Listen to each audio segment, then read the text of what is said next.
Here's a long, engaging, and emotional story written in plain paragraphs, paced for a 40-minute YouTube narration. The restaurant buzzed with soft laughter and the clinking of glasses. It was the kind of place where businessmen talked in hushed tones about mergers and deals, where families celebrated birthdays, and where the aroma of grilled steaks and garlic butter filled the air. But no one inside that night could have guessed that they were about to witness something unforgettable. Because when 5 men cornered a millionaire CEO, one man, a quiet single dad veteran sitting alone at his table, revealed a hidden skill that changed everything. Before we go deeper, if you find this story moving and inspiring, don't forget to like this video and subscribe to the channel. Stories like these are shared here to remind us of courage, compassion, and the hidden strength within ordinary people. It all began with Daniel Hayes, a former Army veteran and single father to a little girl named Emily. Life hadn't been easy for him since returning home. The medals he had earned in service didn't put food on the table.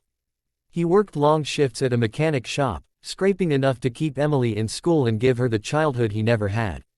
Most nights, they ate macaroni and cheese, laughed at silly cartoons, and read bedtime stories together. But tonight was different. Tonight was supposed to be about him. Emily had convinced her dad to go out for a nice dinner, just once, she said, because he deserved it. So, Daniel sat quietly at his table, dressed in a faded button-up shirt, his calloused hands folded as he waited for his meal. He wasn't looking for attention. He never did. But sometimes, life drags attention toward the very people who want it the least. At another corner of the restaurant, a man in his 50s with sharp features and an expensive suit was enjoying dinner with 2 colleagues. His name was Richard Cole, a self-made millionaire CEO known in the business world for his empire of tech companies. But what few knew about Richard was that he was also deeply hated by some, not because of who he was, but because of what he had achieved. As Richard excused himself to take a phone call outside near the back entrance, the atmosphere shifted. 5 men, dressed in leather jackets and dark jeans, slipped in through the side. Their eyes locked onto Richard like wolves spotting prey. The restaurant's chatter dimmed as whispers spread. Nobody moved, nobody wanted to get involved. But Daniel noticed. His instincts from years in the army screamed that something was wrong. He saw the way the men positioned themselves, one near the door, 2 circling behind Richard, and the last 2 moving forward like they'd done this before. Within seconds, Richard was surrounded. One of the men shoved him against the wall, another snatched his phone, and a third hissed threats in his ear. "We warned you, Cole. You don't walk away from deals like that. Tonight, you pay." The CEO's face paled, but he tried to stand tall. His eyes darted across the restaurant, silently begging for help. But people turned away. Mothers held their children close. Waiters froze, not wanting to get hurt. Daniel felt his heart pound. He didn't want to draw attention. He never bragged about his past. Most people just saw him as a quiet mechanic. But Emily's voice echoed in his mind, "Daddy, you're my hero." He knew he couldn't sit still. Pushing back his chair, Daniel rose slowly. The sound of the chair legs scraping the floor made the thugs glance over. One sneered, "Sit down, old man. This ain't your business." But Daniel didn't sit. He took a step forward, calm, measured, almost too calm. His training from the army never left him. He assessed them quickly. 5 men, varying builds, nervous energy hidden behind aggression. He knew the kind. He'd seen their type overseas, men who relied on numbers, not skill. "Let the man go," Daniel said, his voice low but steady. The restaurant held its breath. Richard looked at Daniel with a mix of fear and hope. The leader laughed, "Or what?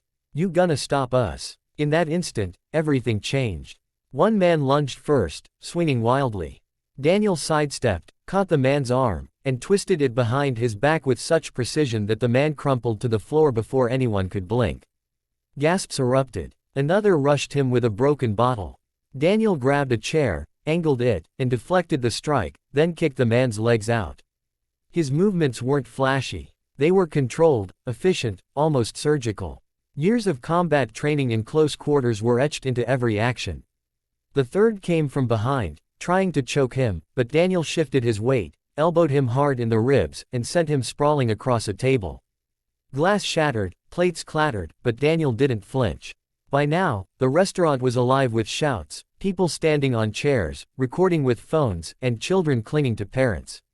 But no one could look away. The quiet single dad who came in unnoticed was now moving like a storm through the chaos. The fourth man hesitated, pulling a knife.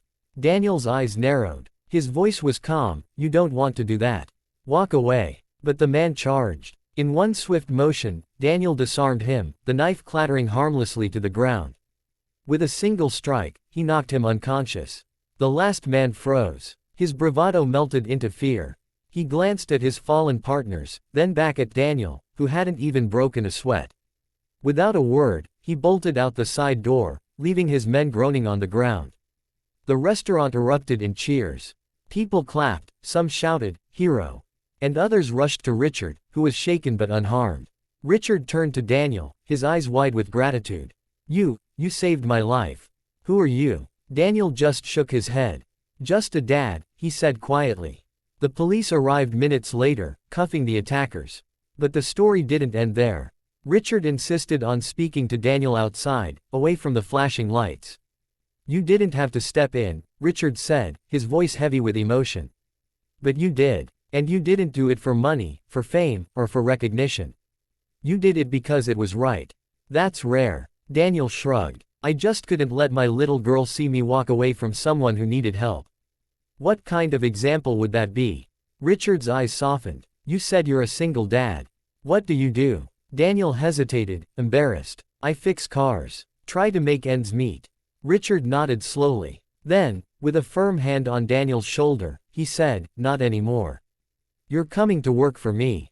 Men like you, men with honor, skill, and heart, are exactly who I need around me. And I'll make sure your daughter has every opportunity she deserves." Daniel's throat tightened. For years, he had struggled, sacrificed, fought silently just to survive. And now, in the most unexpected way, life was giving him a break. That night, he walked back into his home where Emily was waiting with sleepy eyes. She asked, "Did you have a good dinner, Daddy?" Daniel smiled, pulling her into his arms. "The best, sweetheart. And I think things are about to get better for us." The story spread online. Clips of the restaurant showdown went viral. People hailed him as a hero, but to Daniel, he was just a father who couldn't ignore what was right. And maybe that's the lesson here: courage isn't about fame, money, or power. It's about standing up, even when no one else does. It's about protecting others, about being the example our children believe us to be. So if this story inspired you, don't forget to like this video and subscribe to the channel. Because sometimes, the quietest people carry the loudest courage, and their stories deserve to be told.